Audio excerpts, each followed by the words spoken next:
Hello everyone, मैं मृदुल कुमार पांडे। आज के इस वीडियो में हम लोग करंट अफेयर्स पढ़ेंगे। 16 जुलाई का करंट अफेयर्स द हिंदू से हम लोग पढ़ेंगे, किसी भी एग्जामिनेशन पॉइंट ऑफ व्यू से, जो बहुत इंपॉर्टेंट होता है। अगर आप लोग किसी भी गवर्नमेंट एग्जाम की प्रिपरेशन कर रहे हैं और आपको करंट अफेयर्स से अपडेट रहना है और न्यूज़पेपर को कैसे पढ़ना है, अगर इस चीज़ को समझना है तो आप इस चैनल को फॉलो कर सकते हैं, सब्सक्राइब कर सकते हैं। यहाँ पे आपको सारी अपडेट्स मिल जाया करेंगी। आज 16 जुलाई का करंट अफेयर्स हम द हिंदू से स्टार्ट करते हैं, ठीक है। तो द फर्स्ट न्यूज इज, देखिए सारे न्यूज़ पहले तो इंपॉर्टेंट नहीं होते हैं। तो फर्स्ट न्यूज़ जो हमारा है ये है सेडिशन लॉ पे। Why do you need the colonial law of sedition, chief justice of India ask government. अब सेडिशन क्या होता है? Section 124A of Indian penal code में सेडिशन का प्रावधान है। सेडिशन जो होता है, अगर आप सरकार के प्रति डिसअफेक्शन रखते हैं, इस चीज़ को हम ध्यान देंगे। देश के प्रति डिसअफेक्शन की बात नहीं कही गई है इसमें, इसमें कही गई है सरकार के प्रति डिसअफेक्शन रखने के लिए। तो अगर आप सरकार के प्रति डिसअफेक्शन रखते हैं तो आपको सेडिशन लॉ के तहत बुक किया जा सकता है। यह अंग्रेज़ों के द्वारा लाया गया कानून था, जो कि देश प्रेम की गतिविधियाँ, जो देशभक्ति की गतिविधियाँ, जो स्वतंत्रता सेनानियों की गतिविधियाँ बढ़ रही थी, उसको रोकने के लिए। इसके तहत बाल गंगाधर तिलक को भी अंदर किया गया है, महात्मा गांधी को भी बुक किया गया है इसके अगेंस्ट। महात्मा गांधी ने बोला था कि ये मेरा नैतिक कर्तव्य बनता है कि मैं डिसअफेक्शन रखूं उस गवर्नमेंट के प्रति जो हमारे खिलाफ काम कर रही हो। तो देश को जब आज़ादी मिल गई, उसके बाद भी इस कानून को लागू रखा गया और आज तक यह कानून चल रहा है। तो chief justice of India N V Ramana कहते हैं। तो first thing, chief justice of India is N V Ramana. तो chief justice of India N V Ramana in what may be an unprecedented judicial criticism of the way the sedition law is used by the government to crush liberties, asked why a colonial law used against Mahatma Gandhi and Bal Gangadhar Tilak continued to survive in the law book 75 years after independence। कोई वो कानून जो इन लोगों को book करने के लिए इस्तेमाल किया गया था, गांधी और तिलक को, ये 75 साल के बाद भी क्यों है, जिससे लोगों की लिबर्टी हम छीनते हैं। और जो दूसरा हाईलाइटेड पोर्शन है वहाँ पे मेंशन किया हुआ है section 124A of Indian penal code, ठीक है। जो थर्ड हम लोग का हाईलाइटेड सेक्शन है इसी न्यूज़ में, amid rising public denouncement of central and state law enforcement agencies using the law to silence dissent, muzzle free expression and deny bail to jailed activists, journalist, students and civil society members. तो basically ये जो है fundamental rights को abrogate करने के लिए इस्तेमाल किया जाता है। लोगों की लिबर्टी, लोगों की जो आज़ादी है, उसके खिलाफ सारी गवर्नमेंट्स ने, देश जब से आज़ाद हुई है, इसका मिसयूज करा है, इसको इस्तेमाल करा है अपने फ़ायदे के लिए, ठीक है। तो ये हमारी न्यूज़ थी, पहली न्यूज़। दूसरी न्यूज़ है national human right commission panel seeks CBI probe in Bengal right. Bengal में पोस्ट इलेक्शन वायलेंस जो हुए हैं, जिसमें कि ऐसा क्लेम्ड है कि जो तृणमूल कांग्रेस के सपोर्टर्स थे, उन्होंने बीजेपी के सपोर्टर्स पे हमला किया है, मर्डर, रेप एंड मोलेस्टेशन के चार्जेज हैं। तो नेशनल ह्यूमन राइट कमीशन ने CBI की इसमें डिमांड की है। बस इतनी सी चीज़ है इसमें। अब कॉर्नर में एक न्यूज़ हम देख रहे हैं जो इंपॉर्टेंट है, जयशंकर मीट्स घनी, US ऑफिशियल। घनी कौन है? घनी और US ऑफिशियल से मिल रहे हैं, क्यों? अफगानिस्तान के प्रेसिडेंट है घनी। और जयशंकर कौन है? Jaishankar is external affair minister of India. तो क्या हुआ है वो आगे आगे ये न्यूज़ है, डिटेल्स में हम लोग वहाँ पे इस चीज़ को कवर कर लेंगे। नेक्स्ट न्यूज़ देखिए, यहाँ पे भी कुछ इंपॉर्टेंट है नहीं। एक जो न्यूज़ है, booked under UAPA Umar Khalid 6 bail. अब इसमें क्या है ना, UAPA हम लोग को जानना है कि क्या है, ना हमें उमर खालिद के बारे में जानना है ना कुछ और जानना है। UAPA is unlawful activity prevention act. दो तरह की डिटेंशन होती है, किसी को अरेस्ट किया जाता है दो तरीके से, एक होता है प्यूनिटिव डिटेंशन और एक होता है प्रिवेंटिव डिटेंशन। प्यूनिटिव डिटेंशन जो होती है वह तब जब आपके अगेंस्ट FIR हो, आपको अरेस्ट करना हो तो आपको अरेस्ट किया जाता है। और प्रिवेंटिव डिटेंशन जो होती है वो होती है प्रिवेंट करने के लिए। आपकी कोई बात या आपकी एक्टिविटीज़, आपके पास्ट रिकॉर्ड्स को देख के अगर सरकार को लगता है कि आपको अरेस्ट करने से आतंकवादी गतिविधियों को रोका जा सकता है, आगे कोई बड़ा हादसा होने से रोका जा सकता है, आगे लोगों में दंगा भड़कना रुक सकता है, आप भड़का सकते हो, तो उसमें आपको प्रिवेंटिव डिटेंशन आपका होता है, ठीक है। इसमें मैक्सिमम जो अभी इसका यूज हो रहा है, इसमें सिर्फ 2% ही कन्विक्शन रेट है, बाकी लोग इनोसेंट साबित हो रहे हैं प्रिवेंटिव डिटेंशन में। ये टेररिज्म को रोकने के लिए बना था UAPA। तो बस हमें इतना जानना है UAPA के बारे में, ठीक है। बाकी यहाँ पे भी कोई इंपॉर्टेंट न्यूज़ नहीं है। नीचे देखते हैं।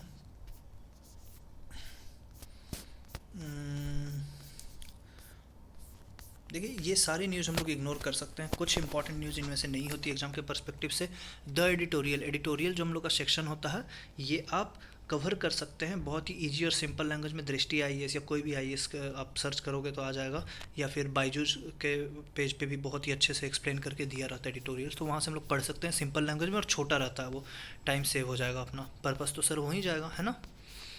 ये है सिंपल ड्रोन रूल इन ऑफिंग, ठीक है। ये क्या है ड्रोन रूल, मैं आपको बताता हूँ। नया ड्रोन रूल आया है, ड्राफ्ट ड्रोन रूल 2021, जो कि 2021 में ही बने अनमैन्ड एयरक्राफ्ट सिस्टम रूल 2021 को चेंज करता है, मॉडिफाई करता है, ठीक है।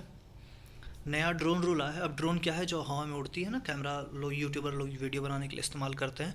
तो इसका एक पर्पस है सिर्फ वो, इसके अनेक पर्पस हो सकते हैं। एग्रीकल्चर में इसको यूज किया जा सकता है, इसको सिक्योरिटी पर्पस से यूज किया जा सकता है, अनेकों अनेक रिसर्च एंड डेवलपमेंट में इसका यूज होता है।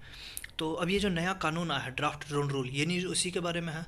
क्या किया है, हेडलाइन से ही पता चल रहा है कि सिंपल कर दिया गया है उसको, और सिंप्लीफाइड किया गया है। सिंप्लीफाइड इन द सेंस कि रिस्ट्रिक्शंस कम किए गए हैं, सर्टिफिकेशंस कम किए गए हैं, number of forms to be filled to seek authorization before operating drone has been reduced from 25 to 6। 25 तरह के फॉर्म भरने पड़ते थे पहले, अब सिर्फ 6 तरह के फॉर्म भरने हैं आपको, ठीक है। आपको कई सारे सर्टिफिकेशन लेने पड़ते थे, अगर आप रिसर्च पर्पस से यूज कर रहे हो तो उतने सर्टिफिकेशन नहीं लेने होंगे। पहले सिर्फ इंडिजिनस कंपनी, या जो कंपनी इंडिया में रजिस्टर्ड है, सिर्फ वही ड्रोन का इस्तेमाल कर सकती थी। कोई फॉरेन रजिस्टर्ड कंपनी इंडिया में अगर कार्यरत है तो वो इंडिया में इसका इस्तेमाल नहीं कर सकती थी, पर अब वो भी हो सकता है, ठीक है। नेक्स्ट पॉइंट इसमें क्या है, इनकरेज किया जा रहा है ड्रोन के प्रोडक्शन को इंडिया में, मतलब इंडिजीनियस ड्रोन प्रोडक्शन को, सॉरी ये इधर हो गया, एक बार ले आते हैं हम लोग उसको। तो इंडिजीनियस ड्रोन प्रोडक्शन को इनकरेज किया जा रहा है, ठीक है। और इसका एक और विज़न भी क्या है कि इंडिया को ड्रोन हब बनाना विज़न है। तो मोटा मोटी हम लोग को बेसिक पॉइंट्स जो याद करने थे वो याद हो गए होंगे मुझे लगता है। इस ड्रोन सिस्टम में यही सारे मेन मेन पॉइंट्स हैं, ठीक है ना। अब जो फर्स्ट पेज पे हमने न्यूज़ देखा था, हाँ जो फर्स्ट पेज पे हमने न्यूज़ देखा था वो हम लोग देख लेते हैं एक बार कि जयशंकर मीट्स घनी, अफ़गानिस्तानी प्रेसिडेंट घनी हैं जिनसे जयशंकर मिलते हैं, डिस्कस करते हैं तालिबान के इशू पर। हुआ क्या है कि अफ़गानिस्तान में यूएसए की ट्रूप्स थी काफ़ी टाइम से, बहुत लंबे समय तक रही, लेकिन उनके ऊपर भी एक्सपेंस होता था, वो इसको रखना नहीं चाहते थे, और धीरे धीरे करके उन्होंने अपने ट्रूप्स को हटा लिए। और जब अफ़गानिस्तान से उन्होंने अपने ट्रूप्स को हटाए हैं तो वहाँ पे हिंसा बढ़ गए, तालिबानीज़ ने हिंसा वहाँ पे काफ़ी बढ़ दिया, वायलेंट माहौल कर दिया वहाँ का। तो कई देश अपने एम्बेसडर्स, जो राजदूत हैं, एम्बेसी के लोग हैं, अपने सिक्योरिटी पर्सनल्स हैं, उन लोगों को वापस बुला रहे हैं वहाँ अफ़गानिस्तान से, है ना। तो इन्होंने वही जयशंकर जो घनी से मिलते हैं, ये उसी से रिलेटेड मिलते हैं कि worries over growing violence and Taliban gains in Afghanistan overshadow external affair minister S Jaishankar meeting ahead of a connective conference here on Thursday as he called on Afghanistan president Ashraf Ghani and met the US deputy national security adviser. US के भी national security adviser से ये मिलते हैं, ठीक है। और बस इसी मैटर पे बात होती है। इसमें एक इम्पॉर्टेंट बात होती है कि जो ह्यूमैनिटेरियन असिस्टेंस अफ़गानिस्तान को भारत के तरफ से एक गिफ्ट के तौर पे 150 मिलियन, मतलब कि ये 1,50,000 टन्स ऑफ वीट दिया जाएगा, ठीक है। और कोई इम्पोर्टेंट न्यूज़ यहाँ इस पेज पे नहीं है। अब ये जो है ना जयशंकर वांग, अब वांग कौन है, ये चाइना के एक्सटर्नल अफेयर मिनिस्टर होंगे डेफिनेटली, क्योंकि लिखा गया है कि काउंटर पार्ट है ना, तो वही होंगे। जो भी हैं हमें डीप में नहीं जाना, हमें बस इतना जाना है Jaishankar Wang differ on way forward for India China ties. Way forward मतलब आगे क्या होना चाहिए। इंडिया और चाइना के जो रिश्ते हैं एलएसी पे जो हो रहा है वो विजिबल है, और उसका इफेक्ट हमारे ट्रेड पे भी दिखता है, हमारे इंपोर्ट पे भी दिखता है, हमारी पॉलिसीज़ पे भी कल को उसका इफेक्ट पड़ेगा। तो ये जो मीटिंग थी, while external minister S Jaishankar conveyed to Chinese counterpart Wang Yi on Wednesday that the continuing impasses along the line of actual control was visible in practicing the relationship in a negative manner, impacting, है ना, वो impact कर रहा है अपने हमारे रिश्तों को नेगेटिव तरीके से। Calling on both side the place the border issue in an appropriate position. तो बेसिकली उनको ख़त्म करना होगा, क्योंकि हम लोग भी चाइना से ज़रूरत की बहुत सारी चीज़ें इंपोर्ट करते हैं apart from the unnecessary items. तो इसके लिए हम लोगों को ये ख़त्म करना होगा। अभी जो एडजर्नमेंट मोशन से रिलेटेड न्यूज़ है, Akalis to move adjournment motion in L S on farms law, ये न्यूज़ हम लोग लास्ट में पढ़ेंगे। इसको जानने के लिए, क्योंकि ये इंपॉर्टेंट है, एडजर्नमेंट मोशन क्या हम लोग को समझना होगा, और इसको जानने के लिए वीडियो के एंड तक बने रहें, ठीक है। वो कॉन्सेप्ट बेस्ड न्यूज है। US senate votes to ban items from China's Xinjiang region. China में कोई एक रीजन है जो उसका नाम है सिंगसियांग, वहाँ से यूएस सीनेट ने वोट करा है, मतलब वोट होता है, हमारे पार्लियामेंट में भी वोट किया जाता है ना, तो वहाँ पे वोट किया गया है आइटम्स को बैन करने के लिए, वहाँ से इंपोर्ट करने का। क्यों भाई, इस रीजन में क्या है चाइना के, सिर्फ इसी पर्टिकुलर रीजन में ऐसा क्या है, तो ग्रीन कलर से हाईलाइटेड। अब देखिए मुस्लिम कम्युनिटी वहाँ पे जो होती है, और नीचे में लिखा है कि फोर्स्ड एक्ट करके कुछ लेबर दिख रहा है, तो बेसिकली क्या होता है, वहाँ पे मुस्लिम कम्युनिटीज़ के साथ बहुत ही शोषण उनका किया जाता है, उनसे ज़बरदस्ती काम करवाया जाता है, उनके ह्यूमन राइट्स का हनन होता है, उनको उनके राइट्स नहीं मिलते हैं। तो यूएस सीनेट ने पास किया एक लेजिस्लेशन, मतलब वोट करके पास किया एक लेजिस्लेशन, जिसके तहत ये वहाँ से बनने वाली चीज़ों का इंपोर्ट बंद कर रहे हैं, ठीक है।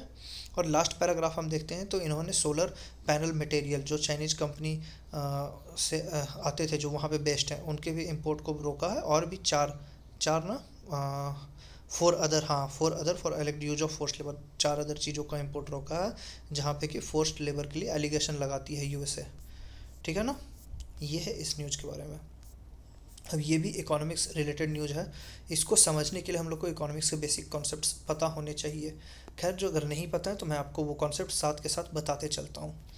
पहला है inflation to persist at elevated level for a while, RBI official. देखिए इन्फ्लेशन कैसे बढ़ता है, अगर किसी भी चीज़ का डिमांड बढ़ता है ना तो उसकी महंगाई बढ़ जाती है। तो ओवरऑल जब मार्केट में डिमांड होती है, जो जनरल गुड्स हैं उनकी डिमांड अगर हाई होगी और सप्लाई कम होगा तो इन्फ्लेशन आएगा ही आएगा। तो डिमांड कब कम होगा, जब डिमांड कब हाई होगा, जब प्रोडक्शन कम होगा डेफिनेटली, तो सप्लाई उसका कम रहेगा, तो डिमांड हाई रहेगी डेफिनेटली, है ना। तो इन्फ्लेशन आएगा। अब इन्फ्लेशन एक ऐसा इंस्ट्रूमेंट है जो कि ज़रूरी भी होता है और ख़तरनाक भी है। ज़रूरी इसलिए कि लोग जिन्होंने अपना पैसा लगाया है उनको उसका रिटर्न मिल सके, ख़तरनाक इसलिए कि इकोनॉमी हमारी इरोड ना हो जाए, बहुत ज़्यादा बढ़ जाए, रुपए की वैल्यू ना डिप्रिशिएट हो जाए। हम ऐसे समझ सकते हैं कि 10 रुपए का एक चॉकलेट हम खरीदते हैं, मतलब एक चॉकलेट की कीमत है 10 रुपये, एक चॉकलेट की कीमत है 10 रुपये। हम ये बोल सकते हैं कि 10 रुपीज़ की वैल्यू है 1 चॉकलेट, लेकिन सपोज़ महंगाई बढ़ गई और अब 20 रुपीज़ में एक चॉकलेट आ रहा है, मतलब कि पहले एक चॉकलेट की वैल्यू थी 10 रुपीज़, एक चॉकलेट देके आप किसी से 10 रुपीज़ ले सकते हैं, और अब आप एक चॉकलेट देके 2-2 रुपीज़ ले सकते हैं, 10 रुपये ले सकते हैं, मतलब पैसे सस्ते हो गए। This is called the value erosion of money, है ना। तो बहुत इन्फ्लेशन बढ़ने से ये हो जाता है। इसमें सबसे ज़्यादा फ़ायदा अगर ऐसा होता है तो इसमें सबसे ज़्यादा फ़ायदा होता है जो एक्सपोर्टर्स होते हैं उनको, और सबसे ज़्यादा नुकसान होता है जो इम्पोर्टर्स होते हैं उनको, ठीक है। तो आइए हम लोग देखते हैं क्या है इन्फ्लेशन के बारे में। The tapering of second wave coupled with aggressive vaccine push has brightened near-term prospects for the economy, but inflation will remain elevated for some more months. A solid increase in aggregate demand was yet to take shape on the supply side. Agriculture, देखिए इसमें यही कहा जाता है कि agriculture जो है उसकी सप्लाई सही हुई है, बट मैन्युफैक्चरिंग सेक्टर, 3 सेक्टर होते हैं, primary secondary and tertiary. Primary sector is agriculture, secondary sector is manufacturing, and tertiary sector is the service sector, है ना। तो जो प्राइमरी सेक्टर है एग्रीकल्चर, वहाँ तो काम चला है, तो वहाँ से प्रोडक्शन हुआ है, वहाँ से अपना प्रोडक्शन में दिक्कतें उतनी नहीं आई है। बट जो हम लोग का सेकेंडरी और टर्शरी सेक्टर है, मैन्युफैक्चरिंग सेक्टर और सर्विस सेक्टर, यहाँ पे दिक्कतें आई हैं, प्रोडक्शन इनका कम रहा है because of lockdown, because of corona, ठीक है। यहाँ आप देख सकते हैं, इधर लिखा हुआ है the pickup in inflation was driven largely by adverse supply shock caused by the pandemic, including increase in margin and taxes and sector specific demand supply mismatch. जी, जब जो मैंने बताया वही चीज़ है, ठीक है। तो इस तरीके से ये वाला टॉपिक भी हम लोग का कवर हो गया। नेक्स्ट टॉपिक है इसमें, state gets 75,000 crore of GST dues. अब ये इतनी बड़ी न्यूज़ है, हम लोग को पूरा नहीं पढ़ना है, बस ये देखो। Finance minister on Thursday release 75,000 crore of GST compensation due to state and union territories. अब ये ड्यूज़ जो थे ना, अब ये ड्यूज़ क्या थे मैं आपको बताता हूँ। इसमें हम लोग को समझना ये है, ये जीएसटी कॉम्पनसेशन क्या है। जब जीएसटी कानून आया था तो स्टेट्स कुछ लॉस अकर करेंगे। अब वो लॉस क्यों होंगे वो समझने के लिए हम लोग को जीएसटी टॉपिक पढ़ना पड़ेगा। जीएसटी एक बहुत ही रिवॉल्यूशनरी स्टेप था। इसने बहुत सारे टैक्सेस को ख़त्म करके एक सिंपल टैक्स बनाया था, चीज़ों को अच्छा किया था। ये कंजम्पशन बेस्ड टैक्स है जीएसटी, ठीक है। ये कुछ बेसिक चीज़ें हैं जीएसटी के बारे में। इसके पहले जो टैक्स होते थे वो होते थे सेल टैक्स, एक्साइज टैक्स, मतलब प्रोडक्शन बेस्ड टैक्स कुछ थे। ये कंजम्पशन बेस्ड टैक्स है, ठीक है। जीएसटी, एक सेकेंड, है ना। तो अब क्या हुआ था, स्टेट्स ने कुछ लॉस सफ़र करा होगा, उस लॉस को रिकवर करने के लिए भारत सरकार ने उनको कंपनसेट करने की बात करी थी। तो पहले साल जो उनका एक्सपेक्टेड लॉस था, एक्सपेक्टेड लॉस वो निकालने का तरीका होता है, जो आप इस चैप्टर को पढ़ेंगे जीएसटी तो समझ में आएगा। एक्सपेक्टेड लॉस की रकम उनको पहले साल दिया उन्होंने। अब सरकार ने बोला था वो स्टेट्स को 5 साल तक एक कंपनसेशन देंगे, लेकिन पहले साल जो एक्सपेक्टेड लॉस था हर साल उस पर 14% ऐड होता जाएगा। बट ये जो 14% सरकार ने जोड़ा था ये बहुत ही गलत डिसीजन था, इसकी बहुत क्रिटिसिज्म हुई है, बिकॉज 14% किसी स्टेट की जीडीपी नहीं होती है ऐसे। तो आप समझो कि अगर 14% हमारी जीडीपी नहीं है, ग्रोथ नहीं है, तो टैक्स रेवेन्यू कलेक्शन में 14% कैसे हर साल बढ़ जाएगा। पर सरकार ने स्टेट्स को खुले हाथों से पैसे दिए हैं। वो पैसे सरकार लाई कहाँ से, वो पैसे सरकार ने लाई जीएसटी सेस लगा के, जीएसटी कंपनसेशन सेस। सेस क्या होता है, किसी एक पर्टिकुलर पर्पस के लिए जब कोई टैक्स लगता है उसको सेस बोलते हैं। जैसे निर्भया सेस लगा था, निर्भया जो केस हुआ था दिल्ली में, तो वुमेन सेफ्टी के लिए जो पैसे खर्च करने थे उसके लिए टैक्स लगा था निर्भया सेस। तो उसी तरीके से जीएसटी कंपनसेशन सेस है, ठीक है। अब ये जो सेस होता है इसमें जीएसटी कंपनसेशन सेस लगा था सिन प्रोडक्ट्स पे। सिन का मतलब होता है पाप। तो जो प्रोडक्ट्स हमारे हेल्थ को और सोसाइटी को हार्म पहुंचाते हैं, जैसे सिगरेट्स, अल्कोहल, टोबैको, इन प्रोडक्ट्स पे कुछ टैक्स लगा था, सेस लगा था, that is called GST cess. And दूसरा एक सेस इन लोगों ने लगाया था लग्जरी आइटम्स पे। अब जब कोरोना आई तो ये चीज़ें बिकनी भी बंद हो गई, पूरा लॉकडाउन था, कुछ बिक नहीं पा रही थी, तो ये सेस सरकार को बहुत कम मिल रही थी, ना के बराबर। तो सरकार अब पे करने में असमर्थ हो गई स्टेट्स को। तो वो जो पैसे थे वही ड्यूज हो गए थे स्टेट्स के। अब इस पे आगे जो भी हुआ है वो मैटर अगर न्यूज़ में आता है तो डेफिनेटली आप पढ़ लेना, नहीं तो जब आप जीएसटी चैप्टर पढ़ोगे तो डेफिनेटली उसमें आपको पढ़ना ही पड़ेगा वो चीज़, ठीक है। नेक्स्ट टॉपिक है financial inclusion is a policy priority. अब फाइनेंशियल इंक्लूजन क्या है, सोसाइटी के हर सेक्टर को फाइनेंशियल सेक्टर क्या होता है, हम लोगों की बैंकिंग होती है ना, जो लोन देते हैं, एनबीएफसी होती है, इनसे जोड़ना, this is called financial inclusion. और ये हमारी पॉलिसी की प्रायोरिटी होनी चाहिए, जो भी पॉलिसी बन रही है ना उसकी प्रायोरिटी होनी चाहिए कि हर लोगों को, समाज के हर वर्ग को हम फाइनेंशियल इंक्लूजन करें, फाइनेंशियल सेक्टर से जोड़ें। क्यों जोड़ें, क्योंकि पहले पैराग्राफ में हम देख सकते हैं to make the post pandemic recovery more inclusive and sustainable. अब इंक्लूसिव और सस्टेनेबल दो टर्म आए हैं। इंक्लूसिव का मतलब होता है हर सेक्शन ऑफ सोसाइटी को बेनिफिट हो, इनइक्वालिटीज़ ना बढ़े, गरीब और गरीब ना हो, अमीर और गरीब ना हो, that is called inclusive growth. और सस्टेनेबल जहाँ पर्यावरण के हार्म को कम से कम हार्म किए बगैर या उसको कंपनसेट करते हुए हम ग्रोथ करें, that is called sustainable development. तो इंक्लूसिव हो, सस्टेनेबल हो, उसके लिए फाइनेंशियल इंक्लूजन बहुत ज़रूरी है, पॉलिसी की प्रायोरिटी होनी चाहिए, ठीक है, इंक्लूसिव और सस्टेनेबल ग्रोथ के लिए। नाउ कंसिडरिंग, अब इसमें माइक्रो फाइनेंस का जो रोल है वो बहुत बड़ा होता है, ठीक है। ये क्या होता है, माइक्रो फाइनेंस कंपनी जो कि फाइनेंस करती है। अब छोटे बिजनेसमैन हुए, मिडिल क्लास बिजनेसमैन हुए, जैसे अभी सरकार योजनाएं ला रही है। फॉर एग्जांपल हम कोई सी भी योजना ले लेते हैं, मत्स्य संपदा योजना करके एक योजना लाई थी जो कि फार्मर्स के लिए था, जो फिशरी का काम करते हैं। तो उनके लिए छोटे बिजनेसमैन हैं वो कई जगह पे, उनको चाहिए होगा लोन या कुछ भी फाइनेंशियल असिस्टेंस की ज़रूरत होगी, तो फॉर दैट उनको वो सब चीज़ें ईजिली अवेलेबल हो सकें, है ना।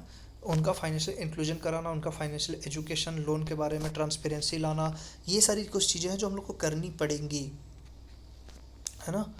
दूसरी जो मेन टॉपिक है, देखिए यहाँ लिखा है greater financial literacy would enable banks, NBFC and MFIs to enhance their customer base and products and diversify their balance sheets, ठीक है, उनके लिए बेनिफिशियल होगा। अब डिजिटल एडॉप्शन इसमें दूसरा चीज़ है। देखिए हम लोग प्रीपेड पेमेंट जो तरीका होता है उसमें डिजिटल सिस्टम का इस्तेमाल बहुत बढ़ा है हमारे देश में, और ये बहुत ही अच्छा डेटा है, डेटा रटने की ज़रूरत नहीं है, बस डेटा है वो हम लोग को पता है, पढ़ते पढ़ते याद हो जाएगा कितना बढ़ा है कितना नहीं बढ़ा है, वो न्यूज़ में हमेशा आती रहती है ये सारी चीज़ें। तो द एक्सटेंट ऑफ, एक सेकेंड, मेरे से वो स्क्रॉल हो गई नीचे।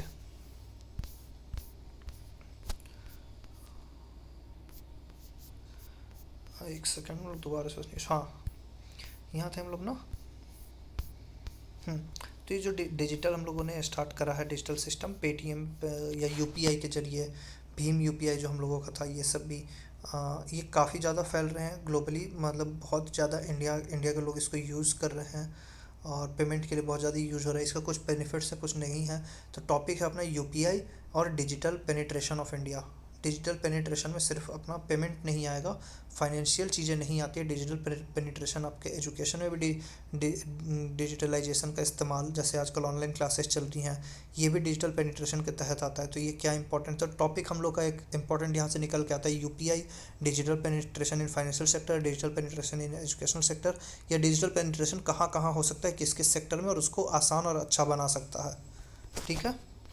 इनफैक्ट एग्रीकल्चर में भी डिजिटल पेनिट्रेशन की रिक्वायरमेंट्स है आज के टाइम पे।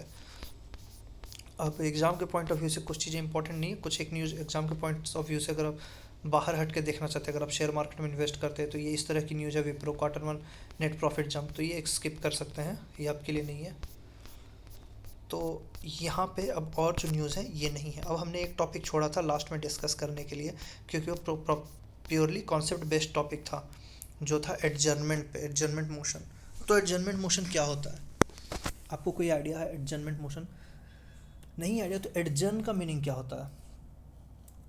देखिए, कोई भी जो मैटर होता है बहुत ही इम्पॉर्टेंट, बहुत ही इम्पॉर्टेंट टॉपिक का, पब्लिक इंटरेस्ट का, उसको संसद के कार्यकाल, कारोबार जो काम चल रहा है संसद में, उसको रोक के एडजर्नमेंट मोशन लाया जाता है।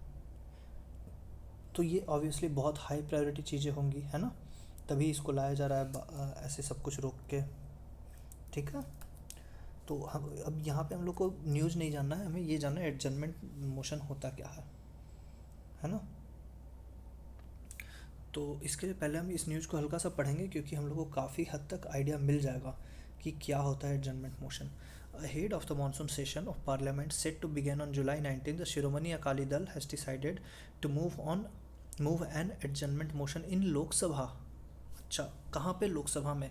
Against the government on 3 farm laws.